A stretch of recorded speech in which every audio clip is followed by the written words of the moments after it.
ಸಮಾಧಿ ಬಗ್ಗೆ ಖ್ಯಾತಿ ತೆಗೆದಿದ್ದಂತಹದ್ದು ಚೇತನ್ ಅಹಿಂಸಾ ಈಗ ಮತ್ತೊಮ್ಮೆ ಕರವೆಯ ಕಿಚ್ಚು ಭುಗಿಲೆದಿದೆ ಈ ಒಂದು ವಿಚಾರದಲ್ಲಿ. ನಟ ಚೇತನ್ ವಿರುದ್ಧ ಕರವೇ ಕಾರ್ಯಕರ್ತರು ಆಕ್ರೋಶವನ್ನ ಹೊರಹಾಕ್ತಾ ಇದ್ದಾರೆ. ಬೆಂಗಳೂರಿನ ಫಿಲಂ ಚೇಂಬರ್ ಮುಂದೆ ಪ್ರತಿಭಟನೆಯನ್ನ ಮಾಡ್ತಾ ಇರುವಂತದ್ದು. ಕರವೇ ಪ್ರವೀಣ್ ಅವರ ಬಣದಿಂದ ಪ್ರೊಟೆಸ್ಟ್.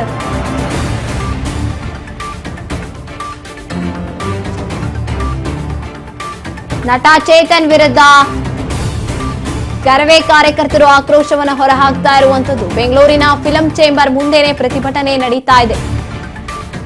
ಕರವೇ ಪ್ರವೀಣ್ ಶೆಟ್ಟಿ ಬಣದಿಂದ ಪ್ರೊಟೆಸ್ಟ್ ನಡೀತಾ ಇರುವಂತದ್ದು. ಕನ್ನಡ ವಿರೋಧಿ ಅಂತ ಹೋರಾಟಗಾರರು ಘೋಷಣೆಯನ್ನ ಕೂಗಿ ಚೇತನ್ ಅಹಿಂಸಾ ವಿರುದ್ಧ ರಾಜ್ಯದಿಂದ ಚೇತನನ್ನ ಗಡಿಪಾರು ಮಾಡಬೇಕು ಅಂತ ಒತ್ತಾಯವನ್ನು ಮಾಡ್ತಾ ಇದ್ದಾರೆ. ನಟ ಚೇತನ್ ವಿರುದ್ಧ ಸಾರಾ ಗೋವಿಂದ್ ಆಕ್ರೋಶವನ್ನ ಹೊರಹಾಕ್ತಾ ಇರುವಂತದ್ದು. ಅಂದಿನಿಂದಲೂ ಕೂಡ ಫಿಲಂ ಚೇಂಬರ್ ಅಧ್ಯಕ್ಷೆ ಜಯಮಾಲಾಗೂ ಕೂಡ ಮನವಿಯನ್ನ ಮಾಡಿದ್ದಾರೆ ಕರವೇ ಟೀಮ್. ನಟ ಚೇತನ್ ವಿರುದ್ಧ ಕ್ರಮ ಆಗಬೇಕು, ರಾಜ್ಯದಿಂದಲೇ ಗಡಿಪಾರು ಮಾಡಬೇಕು ಅಂತ ಆಕ್ರೋಶವನ್ನ ಹೊರಹಾಕ್ತಾ ಇರುವಂತದ್ದು. ಫಿಲಂ ಚೇಂಬರ್ ವರೆಗೂ ಕೂಡ ಈ ಒಂದು ಫೈಟ್ ತಲುಪಿದೆ ಅಂತ ಹೇಳ್ಬೋದು. ರಾಜ್ಕುಮಾರ್ ಅವರ ಹುಟ್ಟುಹಬ್ಬದ ದಿನವೇ ನಟ ಚೇತನ್ ಅಹಿಂಸಾ ಮಾಡಿದಂತ ಒಂದು ಪೋಸ್ಟ್ ಏನಿದೆ ಈಗ ಇಲ್ಲಿವರೆಗೂ ತಂದು ನಿಲ್ಲಿಸಿದೆ.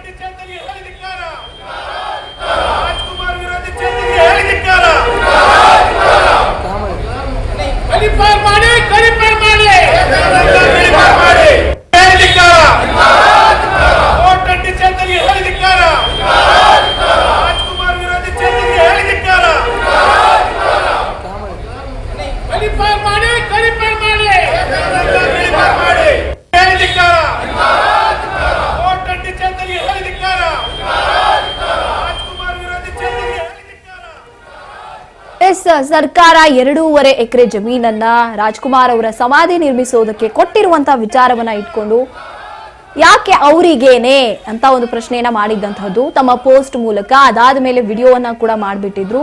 ಅದು ರಾಜ್ಕುಮಾರ್ ಅಭಿಮಾನಿಗಳ ಆಕ್ರೋಶಕ್ಕೆ ಕಾರಣ ಆಯ್ತು.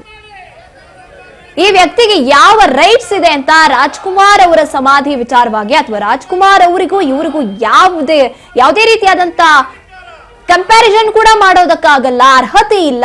ಯಾಕೆ ಈ ರೀತಿಯಾಗಿ ಮಾಡ್ತಿದ್ದಾನೆ ಈ ವ್ಯಕ್ತಿಯನ್ನ ಗಡಿಪಾರು ಮಾಡಬೇಕು ಅಂತ ಈಗ ಕರವೇ ಸಂಘಗಳು ಪ್ರತಿಭಟನೆಯನ್ನ ಮಾಡ್ತಾ ಇರುವಂತದ್ದು.